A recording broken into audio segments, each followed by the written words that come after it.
All right, so welcome to the Blooming Podcast. You're watching this on YouTube. How fun. I love it. I love being back on YouTube with the great video podcast that we're sharing. If you want to listen to the audio, you don't want to see me on camera, click the link below. You'll get access to the podcast episode itself. But if not, and you want to and this is basically the video podcast, right? So if you're watching this is me filming the podcast episode. So you get to watch me do it. How fun is it? Some of you guys like the video. Some of you guys like audio. It's whatever tickles your pickle. I'm fine with it. But in this episode of the Blooming Podcast, we're talking about if you're settling and how to know if you're settling, whether in your personal life, in your health, in your business, in your romantic relationships, in any area, how to know if you're settling and how to undo it. I'm gonna tell you everything, give you all the details. So if you want to learn about that, keep on watching. Oh my gosh, you guys, welcome back to the Blooming Podcast.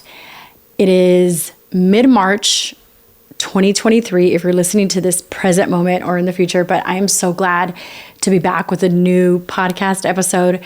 We haven't done one in a while. I don't like dwelling on the past, but we are back in effect and you can expect a podcast in your phone every single Wednesday, just like before. So we're back at it.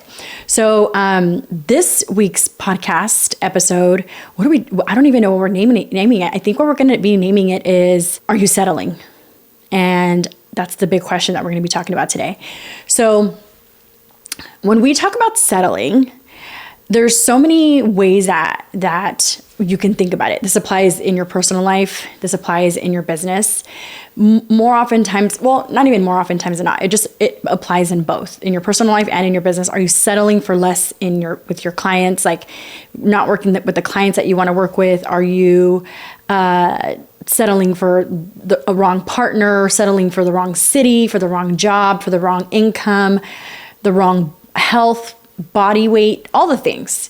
And I want to talk to you about why this happens, what creates the feeling and the decision behind settling for less, and how you can stop settling for less and how you can get the most, the best. Because settling for less is not taking what you really want, right? If you want a full meal and you only get a side dish, well, you're left hungry. You're always left wanting more, right? So who wants to settle for less? So I want to talk to you about why we settle, why you settle. Settling for less is a result of a limiting belief. Settling for less is the effect, and the cause is the limiting belief that you're not enough or you're not worthy or you're not valuable. So we settle when we believe the lie that you're not enough, that you don't deserve to get more, or that you're unworthy. So this is a deep hidden belief. I know you don't walk around saying, I'm unworthy, I'm not enough, I don't deserve anything. This isn't conscious. It's deep and it's hidden, and it's one of those nasty ones that we got to uproot and get out of there. But a lot of times we don't realize we have it. And so that's what I do with my clients in my coaching work is I help people, or help women specifically, find these deep hidden limiting beliefs that are causing you to do things like settling that don't help, right? That are like giving you a life that is unfulfilling. So the belief that you're not enough, the belief that you're not worthy, the belief that you don't deserve everything that you want, it makes you believe that you should be happy with whatever you get. It makes you believe that something is better than nothing. Oh, that one is like such a lie. Something's better than nothing. And listen, it applies for extreme situations, right? One blanket when you're cold is better than no blanket, right? But that's not what we're talking about. We're not talking about like survival when you're freezing. We're talking about just life. So the belief that you're not enough, or that you're too much, or you're not worthy, makes you believe that you should be happy with whatever someone offers. You should be happy with whatever lands on your lap, whatever shows up. That something is better than nothing, which is such a lie. And that you don't deserve the best, or you don't deserve to have it all. You don't deserve the best of anything. You should just settle for the Target bag instead of the Chanel. Girl, that ain't true. You deserve a Chanel bag. But that's the effect, right? So how frustrating is that? And I think a lot of you guys can relate. I know I can relate to this. I was that person that walked around believing that I didn't deserve a good man or a good job or a lot of money or a nice house or nice anything. And I just settled for whatever came my way. Like if a guy paid attention to me, oh, I'll take it. Somebody's paying attention, I'll take, because I don't get attention. So when someone does pay attention to me, I just grab it, okay? So can you relate to this? So what happens as a result of believing that something's better than nothing, that you don't deserve to have the best or to have it all? You settle. That's the effect of it, right? So you take whatever's brought to you, you smile and you just receive it, and you get what you get and you don't get upset.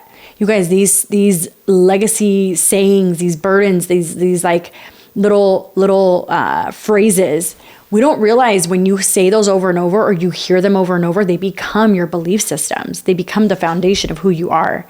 They become your roots. They become your programming. They become the beliefs, right? So when you believe that and you do these and you settle, what do you get? What comes from that? Resentment, anger, frustration, not to mention getting mad at yourself for the settling. You won't set boundaries. You don't ask for more, right?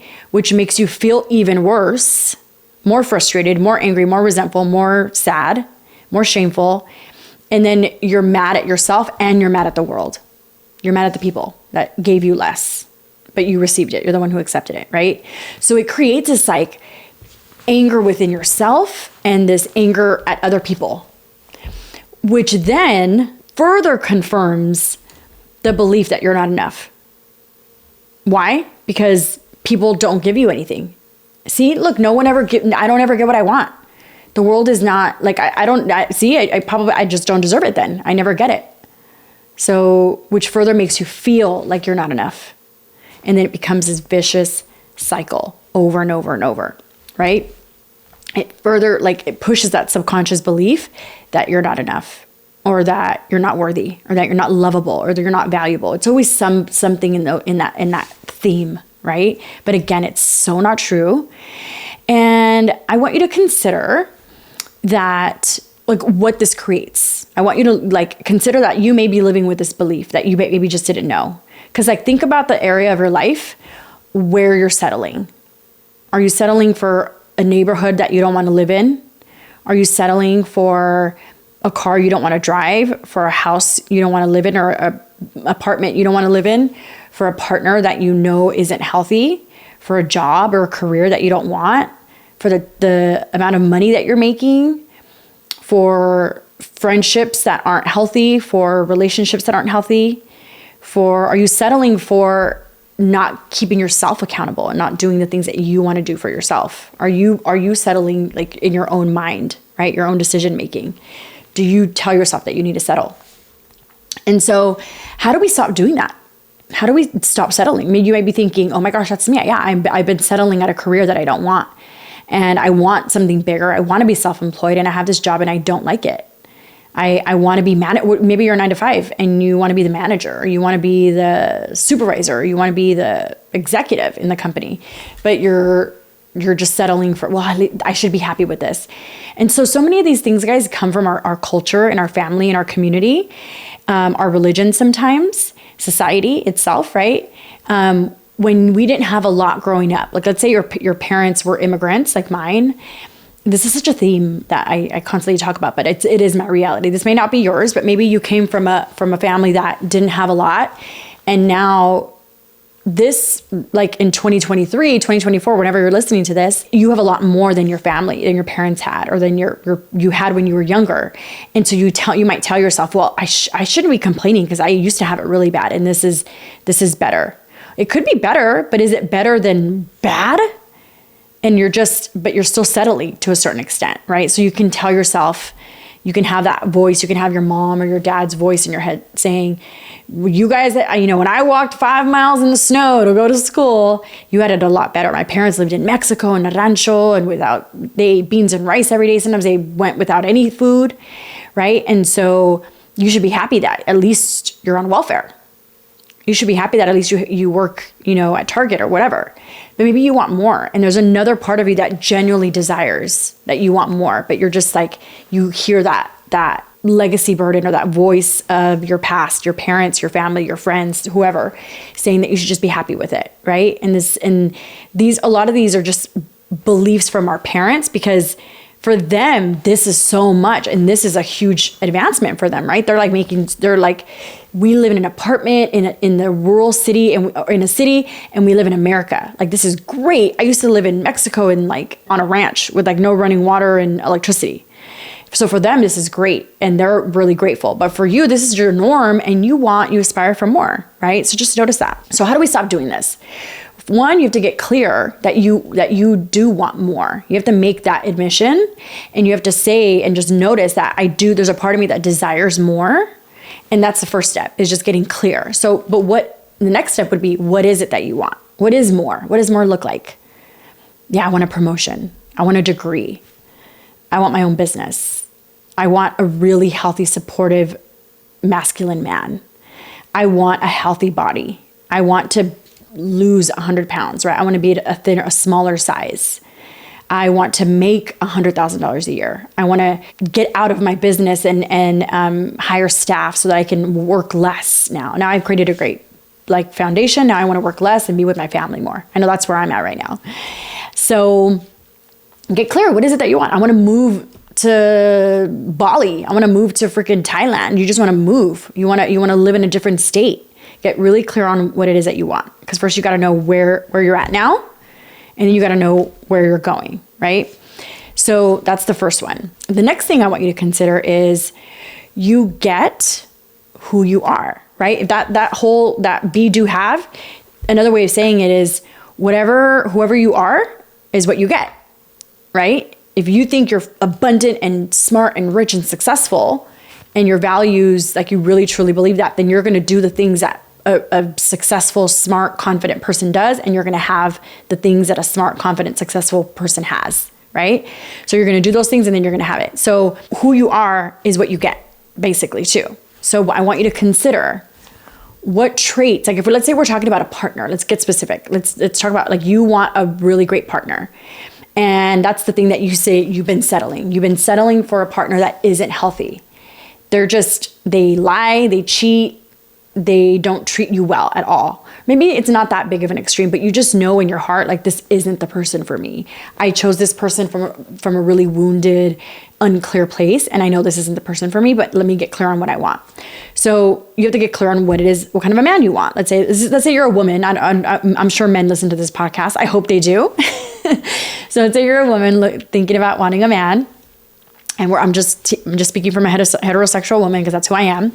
So think of the traits that you want your partner to like, what kind of a man do you want? But remember, we get we get what we are. So we'll get the kind of partner that we are too, guys. So whoever you are, that's the kind of partner that you're going to attract. So a lot of people say, like, I don't know why I'm getting this partner, why I always attract this kind of guy. I attract the same kind of guy. It's because you're that same kind of woman. And I know that's kind of a hard pill to swallow, guys. That's like not easy to admit, but trust me, it's true. These rules are like universal laws. God made them, not me. Okay. So you get whoever you are. You always attract who you are. If you attract emotionally unavailable men, then you have to ask yourself, where am I being unavailable for emotional connection? I know that was me for so many years. I would always attract men that weren't fully present and in their masculine. They were more feminine, and they were like not focused, and they weren't leaders. And it was because I wasn't that way. So I want you to consider and get really clear on what kind of a man do you want. And let's say you're saying, I want strong, I want confident, I want patient, I want kind, I want giving, I want someone that goes to church and prays and has good values. Here's what I want to ask you. Are you showing up this way? Are you kind and confident and strong, and you put God first, and you go to church, and you're patient, you're compassionate, you're curious, you're loyal? Are you this way? And if you're not, this is a big reason why you're not attracting a man like this, why you're settling for probably the complete opposite. And again, I know that's not an easy pill to swallow, but I'm not here to give you the easy stuff. I'm giving you what you need. So I'm going to give you the tough love, guys. So consider that if you want that kind of a man, if you want that kind of a partner, you need to be showing up as that kind of a partner, because like attracts like. That kind of a man wants a woman just like that. Is that fair? Right? Would you be mad at, like, if you had a son that was successful and kind and wonderful and strong and giving and patient and compassionate, would you want him to have a woman just like that? Of course you would. If you had a daughter that was like that, would you want her to have a man just like that? Of course you would. You would not want her to settle, right? So consider the reason why you're settling for a man like that is because that's who you are. Whatever you're settling for is who you believe you deserve. Okay? We settle. We take what we believe is right for us. So subconsciously, I want you to consider that there may be a subconscious, deeper part of you that believes that this is what you deserve. The men that you've been settling for, the men that you've been attracting. Are you willing to consider that for a while and just sit with that, okay? So if you don't embody these traits that you desire in a man, how can you start being this way? But first notice that you don't acquire these traits. Because I promise you, you might think that you do, but if you're not getting that type of person, you may not be acquiring these traits. Or maybe you do acquire these traits, but there's a part of you that thinks that you don't. And so that other part of you is settling for a basic, whatever, horrible, unhealthy man. You have to consider both. Because it's one of the two. It's either you are, but you're settling for less, or you're not this kind, great person, and that's why you're attracting a not kind, great person. Okay? And again, guys, not easy pill to swallow. It's not fun. But I want you to consider that this is like the law, again, universal law, right? So now at least you know where your starting point is. Yeah, okay, Anabell, I did write this stuff down. I wrote down the traits that I want in a man, and I looked, and I don't have a lot of those traits. Like, I'm not kind, I'm not patient, I'm not curious, I'm not compassionate, I'm not loyal. I'm always looking for what's next. I'm always looking for what's out there. How could you expect somebody to be loyal to you when you're not loyal, right? Because subconsciously we attract who we are. So it's just like, it's a magnet, right? It's always just like, whoosh, like attracts like, always. So now you know your starting point. Okay, I don't have these traits. How do you get them, right? This is the magic question. This is like my favorite question to ask my clients. So if one of the traits you want to acquire is patience. You're like, I'm not patient and I want a guy that's patient. It's so interesting. Why aren't I patient? So ask yourself, why aren't I patient? I thought I was. Am I not patient?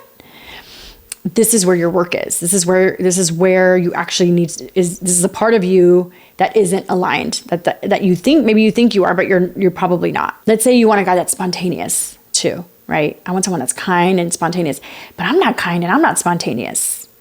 Why aren't I? Interesting. Yeah, I'm not. I'm really rigid. I'm not flexible. When someone has an idea, I'm like, no, I'm always scared. I'm more scared than I am spontaneous. Interesting. Whoa. I was willing to admit that before. I was never spontaneous. Now I'm like, okay, I'm willing to just push myself out of my comfort zone. But I had to first see that I wasn't willing to push myself out of my comfort zone. Why? Because spontaneity meant a change of plans, and I needed order. I needed to feel comfortable. I needed everything to go. I needed to be in control all the time. I wouldn't let anybody take control, because if they took control, I felt unsafe.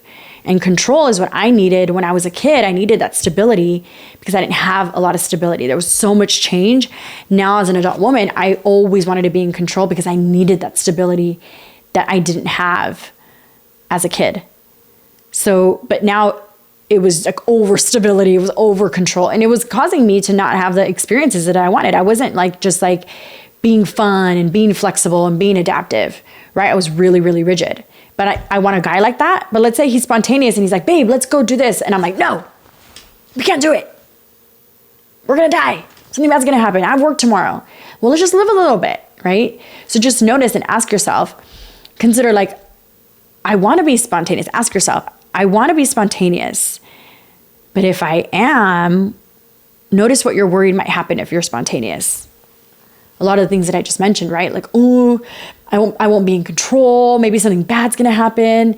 That means that like I'm going to abandon all my plans. And that means like I'm just like being wild. And if I'm abandoning my plans and I'm wild, well, what could happen after that? Like there's no safety there. Like something bad could happen. And I don't like wild and spontaneous and not knowing what's going to happen, because it reminds me of my childhood and being so inconsistent, us moving from home to home to home to home.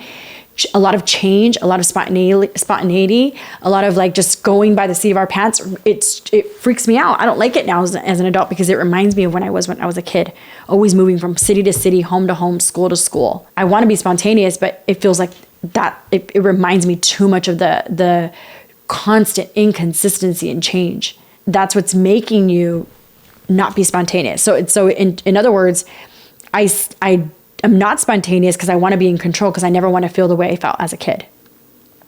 So there you go. There's your little mental model. That's why you're not spontaneous. That makes sense, right? That's so fair that you don't want the inconsistency or the change. You want to be more fixed and stable. But there's a difference between fixed and stable and rigid and controlling. You guys, those are totally different extremes. One is stable, means just like a firm foundation, and that's good. But controlling and rigid, meaning I won't change no matter what, that isn't. You need to have a little bit of change. You need to be able to, like, you want a home, but if you get a new job and a great offer and way more money, and you want to be able to say, I do want a great home, but my home can be in any city, any state, right? You want stability. You can have a great home, but it could actually be anywhere. But notice that you want it to be a certain way. And that's just more rigidity, and that's more controlling. That's not stability and safety. Those are very different. But you seek that and you desire that because of your childhood. That makes so much sense, right? But so just notice that's one trait that you may not be exhibiting or having because of your beliefs in your past. And it's causing you to not maybe get the partner that you want, right? It's just one. So I want you could do this with all the traits that you want in a partner, and just notice why you don't exhibit or embody those traits, and consider why you may be the complete opposite of the things that you want in a partner. You want it and you're seeking it out in a partner, but yet you're not being it yourself. Yeah. So remember, the only thing keeping you from being where you want to be, or in this case, who you want to be, right, are these deeply hidden beliefs or reasons why it's not safe to be. So I want to be spontaneous. I want to do more fun things, but I have this belief that if I change things up, something bad's going to happen. But for you, when you were younger, when there was change, it was because something bad happened.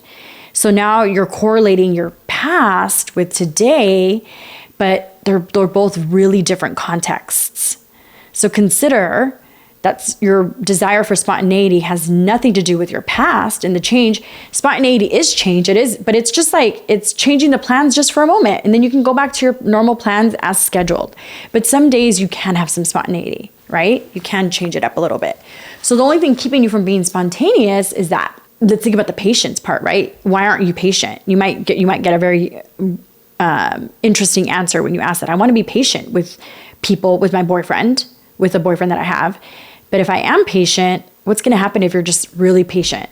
Well, then he's going to do whatever he wants. And he's going to do it on his own timeline when he wants. He's going to do what he wants when he wants. And if he does what he wants when he wants, then he might do anything. He's capable of meeting somebody and cheating, and then I'm going to be alone, and I'm going to be alone just like I was when I was younger. And being alone doesn't feel good. So you may be equating patience, like that you're just giving somebody the full reign to do whatever they want. But I want you to consider that may not be true. When you were patient, maybe when you were younger with somebody may have walked all over you. And so now you equate patience with like somebody's going to hurt you. But patience doesn't necessarily mean that. Patience just means allowing somebody to be with who they are and do it on the way that they want to do it, right? If you're patient with your kids, you're like, okay, I'm going to just watch them and see how they do it and allow them to be them. But also with some boundaries, you have boundaries around your patience. You're not going to be patient forever. You'll be patient for 5 minutes, maybe, right? But for some of you, patience, any amount of patience is like, oh, it feels like too much, because now you're giving them room to do what they want to do. Because that's really what patience is. It's waiting for things to happen, not on your timeline. It's a little bit of delay. And that delay brings a lot of discomfort for us. We don't like delay. We want instant gratification, right? And patience requires you to delay your gratification. And that's why a lot of us aren't patient. We want it now. But a lot of times the things that we get in the now, they bring momentary pleasure and long-term pain. And I find that the things that create a little bit of present moment pain bring long-term pleasure, right? If you eat the salad and the salmon for 6 months for lunch and dinner, what happens in 6 months? I lost 30 pounds. I don't know about you, but that's a great delayed gratification.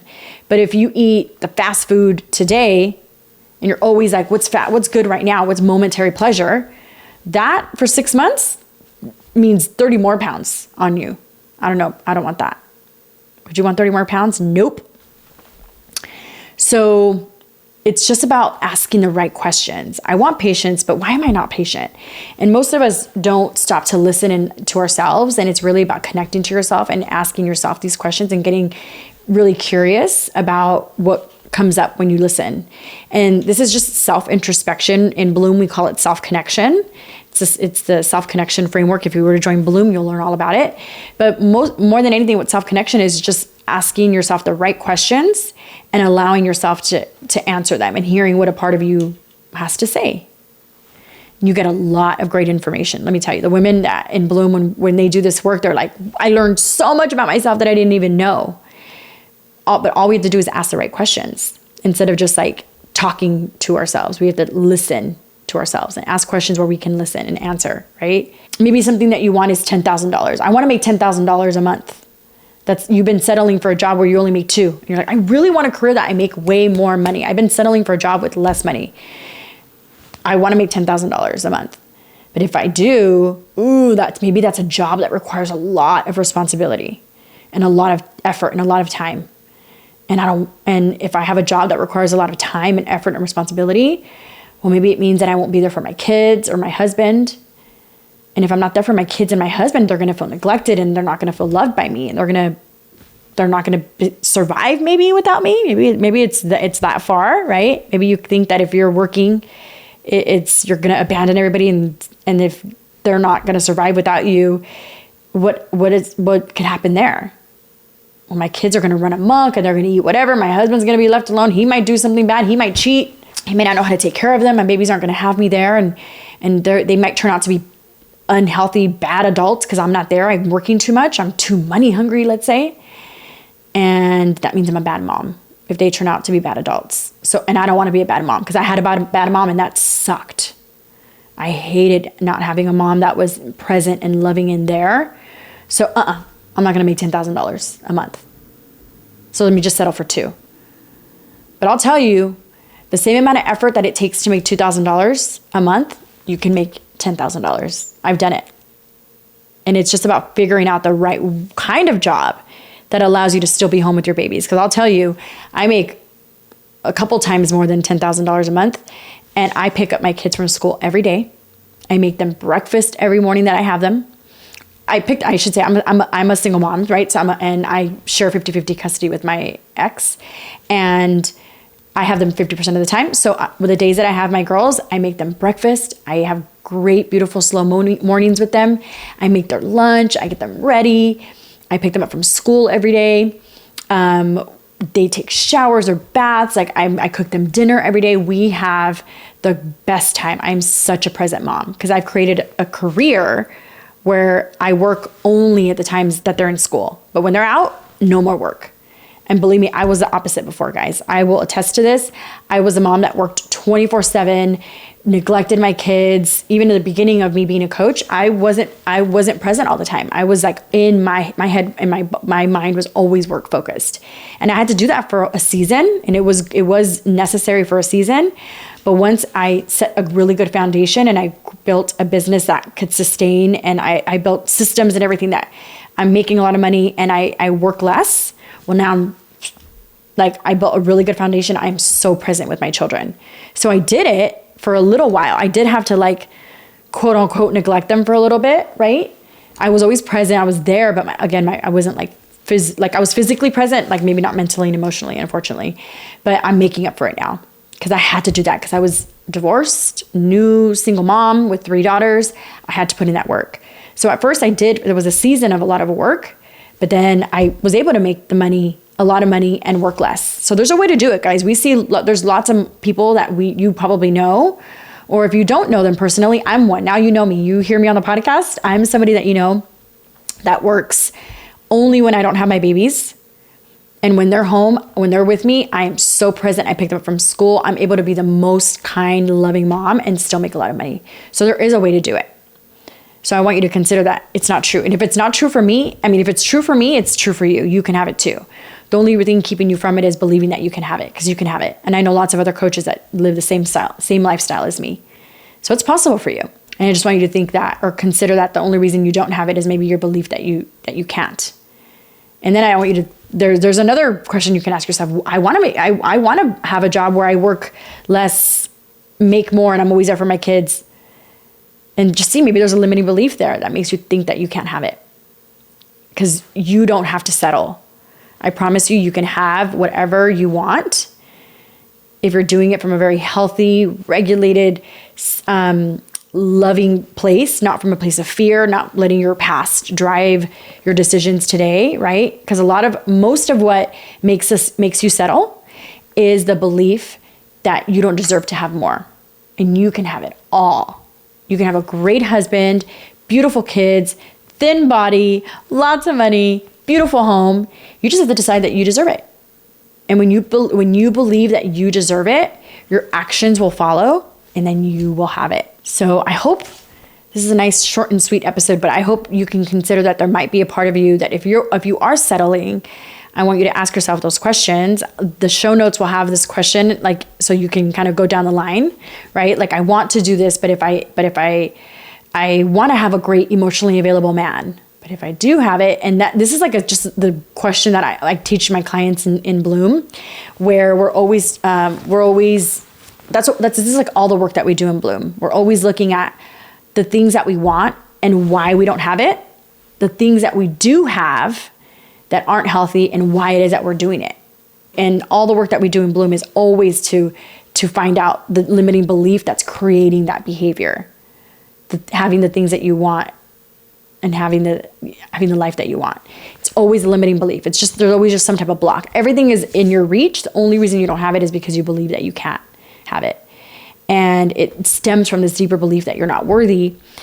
And all you have to do is do the work to figure out what that is, what limiting beliefs you have. And once you find that limiting belief and you dig it up and you look at it, there's ways to remove it. And this is the work that I'm doing. If you're interested in doing this work, reach out to me. There's links in the podcast episode for you to get on the wait list. I'll be opening spots up for Bloom very, very soon.